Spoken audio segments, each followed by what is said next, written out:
Praise Lord. ദൈവത്തിൻ്റെ അതിപരിശുദ്ധമായ നാമം വാഴ്ത്തപ്പെടുമാറാകട്ടെ. ഇന്ന് ദുഃഖ വെള്ളിയാഴ്ച. ഗുഡ് ഫ്രൈഡേ എന്നും ഹോളി ഫ്രൈഡേ എന്നും ഗ്രേറ്റ് ഫ്രൈഡേ എന്നും ഡാർക്ക് ഫ്രൈഡേ എന്നും പലവിധ നാമത്തിൽ അറിയപ്പെടുന്ന ഇന്നത്തെ ദിവസം ക്രിസ്ത്യാനികളെ സംബന്ധിച്ചിടത്തോളം വളരെ അധികം വിലയുള്ള അല്ലെങ്കിൽ പ്രാധാന്യമുള്ള ഒന്ന് തന്നെയാണ്.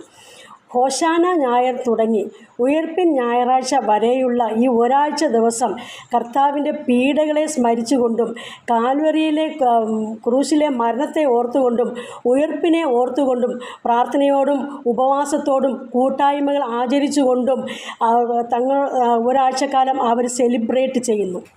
ക്രൂശീകരണം പ്രാപിക്കുവാൻ തക്കവണ്ണം അല്ലെങ്കിൽ ക്രൂശീകരണം ഭരിക്കുവാൻ തക്കവണ്ണം ഒരു പാപവും നമ്മുടെ കർത്താവ് ചെയ്തിട്ടില്ല. പിന്നെ എന്തിനാണ് താൻ ക്രൂശീകരണം ഭരിക്കുവാൻ ഇടയായിത്തീർന്നത്? അവൻ്റെ നാവിൽ ഒരു കള്ളവും വഞ്ചനയോ ചതിവോ ഒന്നും ഉണ്ടായിട്ടില്ല. അധികാരമുണ്ടെങ്കിലും ആരെ ശകാരിക്കുവാനോ ഭീഷണി പറയുവാനോ ഒന്നിനും ഇടയായിട്ടില്ല.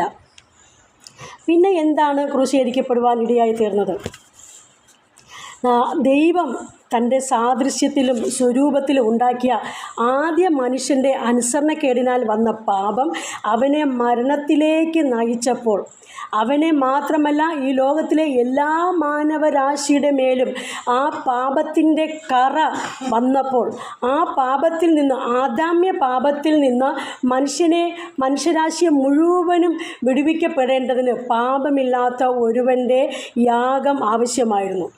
പാപം ചെയ്യുന്ന ദേഹി മരിക്കണം. പാപത്തിൻ്റെ ശമ്പളം മരണമത്രേ. അതിനാൽ പാപമില്ലാത്തവനായ നമ്മുടെ അരുമനാഥൻ പാപത്തിൻ്റെ പകരമായി ജീവൻ കൊടുത്ത പരമയാഗമാണ് കാൽവറിയിൽ നടക്കുവാനിടയായിത്തീർന്നത്. തൻ്റെ കാൽവറി മരണത്തിലൂടെ ആദാമ്യ പാപത്തിൽ നിന്നും സകല മനുഷ്യനെയും ദൈവമായ കർത്താവ് വിടുവിക്കുവാൻ ഇടയായിത്തീർന്നു.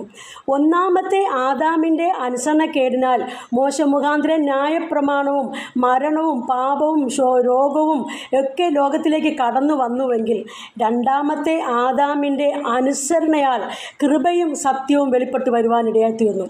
ഒന്നാമത്തെ ആദാമിൻ്റെ അനുസരണക്കേടിനാൽ സകല മനുഷ്യരും പാപിയായി തീർന്നപ്പോൾ, രണ്ടാമത്തെ ആദാമിൻ്റെ അനുസരണത്താൽ സകല മനുഷ്യരും നീതിയുള്ളവരായി തീരുവാനിടയായി തീർന്നു.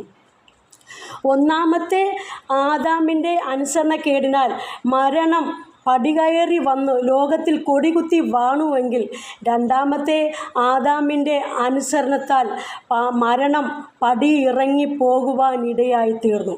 ആമേൻ. ഹേ മരണമേ, നിൻ്റെ ജയം എവിടെ? ഹേ പാതാളമേ, നിൻ്റെ വിഷമുള്ള എവിടെ എന്ന് ഉറക്കെ പ്രസ്താവിച്ചുകൊണ്ട് താൻ തൻ്റെ കാൽവറി മലയിൽ തൻ്റെ ക്രൂശീകരണത്തിലൂടെ താൻ ജയോത്സവം കൊണ്ടാടുകയാണ് ചെയ്തത്.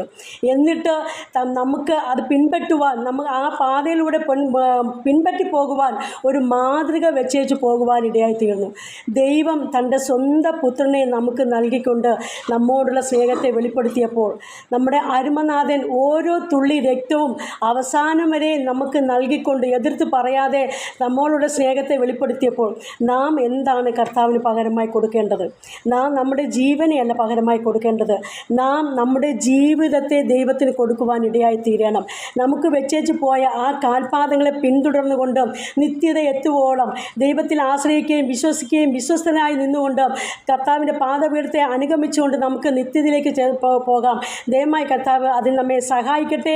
ദുഃഖ വെള്ളിയാഴ്ച ഈ കാര്യങ്ങളൊക്കെ നമുക്ക് ഓർക്കുവാനും ദൈവമായ കർത്താവ് നമ്മെ സഹായിച്ചല്ലോ. നമ്മുടെ മുന്നിൽ ഒരു നിത്യതയുണ്ട്. ആ നിത്യത നമുക്ക് നഷ്ടം വന്നു പോകുവാൻ ഇടവരുത്താതെ വിശുദ്ധിയോടും വേർപാടോടും വചനാടിസ്ഥാനത്തിലും വചനത്തെ കാത്ത് സൂക്ഷിച്ചുകൊണ്ടും നാം മുന്നോട്ട് പോകാമെങ്കിൽ, ദൈവത്തിൻ്റെ കാഹളനാദം വാതിൽക്കലാണ്, കർത്താവിൻ്റെ വരവ് വാതിൽക്കലാണ്. അവൻ കയറി വരുവീനെന്ന് വിളിക്കുമ്പോൾ നാം കടന്നു പോകുവാൻ തക്കവണ്ണം യോഗ്യതയുള്ളവരായി ജീവിപ്പാൻ ദൈവമായ കർത്താവ് നമ്മെ എല്ലാവരെയും സഹായിക്കട്ടെ. ഈ വചനങ്ങളാൽ ദൈവമായ കർത്താവ് നമ്മെ സഹായിക്കട്ടെ. എല്ലാവരും അനുഗ്രഹിക്കുകയും ചെയ്യുമാറാകട്ടെ. Amen. Thank you Lord Jesus.